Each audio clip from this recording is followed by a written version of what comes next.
मैं अपने गांव आया हुआ था चाचा के बड़े लड़के की शादी में। अपने गांव में मैं कभी गया नहीं था, ये पहली बार था। वहां जाकर मुझे अपने परिवार के बारे में पता चला। मैं बस अपने खास दादा दादी चाचा इन सब को ही जानता था, लेकिन अच्छी तरह से अपने परिवार को जानने में थोड़ा वक्त लगा। मुझे गर्व हो रहा था इतने बड़े परिवार का सदस्य होने पर। सच में गांव जैसी जिंदगी मुझे बेस्ट लगी। वहां के लोग, शांति थी वहां पर। घोड़ा गाड़ी किसी तरह का शोर नहीं था। गांव में मैं अपने कज़न के साथ काफ़ी घूमा। मैंने वहाँ के मंदिर, घर, दुकान लगभग सब देखे। हमारा गांव पुराने ज़माने का था और सबसे इंटरेस्टिंग मुझे अपने पूर्वजों की हवेली लगी। मेरा उसे अंदर से देखने का बहुत मन हो रहा था, लेकिन हवेली के बड़े दरवाजे पर लॉक लगा था। फिर सोचा किसी और दिन देख लेंगे। एक दिन शाम के वक्त हमारे घर के पास एक बड़े नीम के पेड़ के नीचे बैठा बैठा मैं अपने दादा के बारे में सोच रहा था। मैंने अपने दादा को सिर्फ तस्वीरों में ही देखा था, क्योंकि उनकी डेथ हो गई थी हार्ट अटैक से जब मैं 10 महीने का था। वो हिस्ट्री के टीचर थे और कहानियाँ लिखना उनका शौक था। उन्होंने कुछ बुक्स भी लिखी, पब्लिश भी की थी। मुझे बचपन से ही कहानियाँ पढ़ने का शौक था, तो मैंने सोचा क्यों ना दादा की कोई बुक पढ़ी जाए। मेरे सामने कुछ कदम की दूरी पर चाचा अपने कार की सफाई कर रहे थे। मैं उठकर उनके पास गया और उनसे दादा की किताब की मांग करने लगा। उन्होंने बताया बुक यहाँ तो नहीं मिलेगी, उसके लिए हमें हमारी पुरानी हवेली जाना होगा। मैंने कहा चलिए फिर, मुझे भी हवेली देखनी थी अपनी।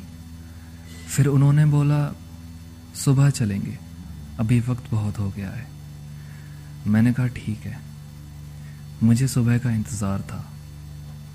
सुबह होते ही हम चल दिए हवेली की तरफ। कुछ ही देर में हम हवेली पहुंच गए। चाचा ने हवेली के दरवाजे का लॉक खोल दिया और अब हम दरवाज़ा खोलने की कोशिश कर रहे थे, लेकिन काफ़ी समय से दरवाज़ा बंद था, तो वो शायद जाम हो गया था। हम दोनों के कोशिश करने पर भी वो दरवाज़ा थोड़ा ही खुला। फिर हमने आसपास के 2 लोगों को और बुला लिया, तब जाकर वो दरवाज़ा पूरी तरह से खुल गया। एक गहरी सांस लेकर मैं हवेली के अंदर गया। बाहर से हवेली बेशक थोड़ी पुरानी लग रही थी, लेकिन जब अंदर से देखा तो बिल्कुल नई सी थी। सामने की तरफ सोफे रखे हुए थे और लेफ्ट साइड की तरफ 5 कमरे थे, राइट साइड की तरफ 3। मेरी नज़र ऊपर टंगे एक कांच से बने झूमर पर गई, जिसने हवेली की शोभा बढ़ा दी थी। सोफे से आगे एक बहुत बड़ी सीढ़ी थी जो ऊपर की तरफ जाती थी। मैं हवेली को देखकर हैरान था। सच में तारीफ के काबिल थी। मैंने चाचा से पूछा इतनी अच्छी हवेली छोड़कर दूसरी जगह क्यों सेटल हो गए। उन्होंने कुछ भी जवाब नहीं दिया और आगे की तरफ बढ़ गए। मैंने हवेली को ठीक से देखा। चाचा ने मुझे बताया हमारा परिवार किस तरह से उस हवेली में रहा करता था, और मैं बड़े ध्यान से चुपचाप उनकी सारी बातें सुन रहा था। कुछ देर में हम एक ऐसे रूम पहुंचे जो कि हवेली के सभी रूम से काफ़ी छोटा था। उस रूम के अंदर 2 चेयर और एक टेबल थी और पीछे की तरफ 2 अलमारी थी। मैंने चाचा से पूछा ये किसका रूम था। चाचा ने बताया ये रूम दादा का था, इसमें ही वो पढ़ाई करते थे और स्टोरीज लिखते थे। इस रूम में और कोई नहीं आता था दादा के अलावा। उनकी डेथ भी इसी रूम में हुई। फिर बताया कि बुक्स उन 2 अलमारी के अंदर ही मिलेंगी। मैं अलमारी तक गया और उसमें से राइट साइड वाली अलमारी को मैंने खोला। पूरी अलमारी बुक्स से भरी पड़ी थी। उसमें से मैंने 8-10 बुक्स अपने बैग में रख ली। मैं अलमारी को बंद कर ही रहा था, उसी बीच एक डायरी अलमारी से निकलकर ज़मीन पर गिर गई। मैंने उसे उठाया देखने पर पता चला कि वो दादा की ज़िंदगी की आखिरी पर्सनल डायरी थी। मतलब जिस साल दादा की डेथ हुई थी वो डायरी भी उसी साल की थी। मैंने उसे भी बैग में रख लिया और मैं और चाचा वापस घर के लिए चल दिए। वापस जाते वक्त रास्ते के बीच चाचा ने मुझे हवेली छोड़ने का रीज़न बताया।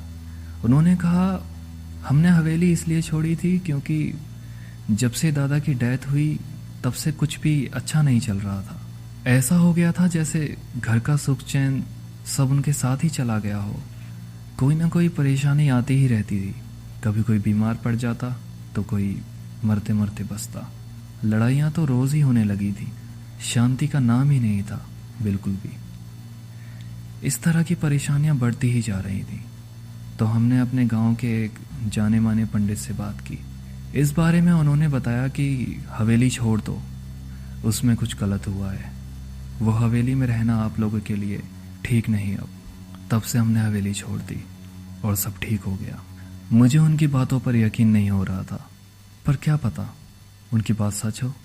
और वैसे भी वो झूठ क्यों बोलेंगे, ऐसा मैं मन ही मन सोच रहा था। उस दिन के अगले दिन मैं अपने घर शहर पहुंच गया। गांव के वो दिन मैं कभी नहीं भूल सकता।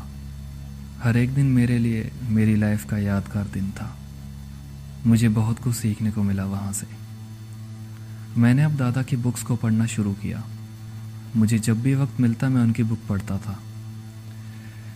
मैंने उनकी 3 बुक्स पढ़ ली थी। हर चैप्टर एक डीप मीनिंग देता था। दादा ने ज़िंदगी जीने के तौर तरीके अपनी बुक में लिखे थे। एक रात मैं पढ़ाई कर रहा था तो उसी बीच मेरी नज़र दादा की पर्सनल डायरी पर पड़ी। मैंने उसे उठाया और देखने लगा। उस डायरी में दादा के अच्छे बुरे हर तरह के लम्हे लिखे थे। शायरी भी लिखी थी कुछ।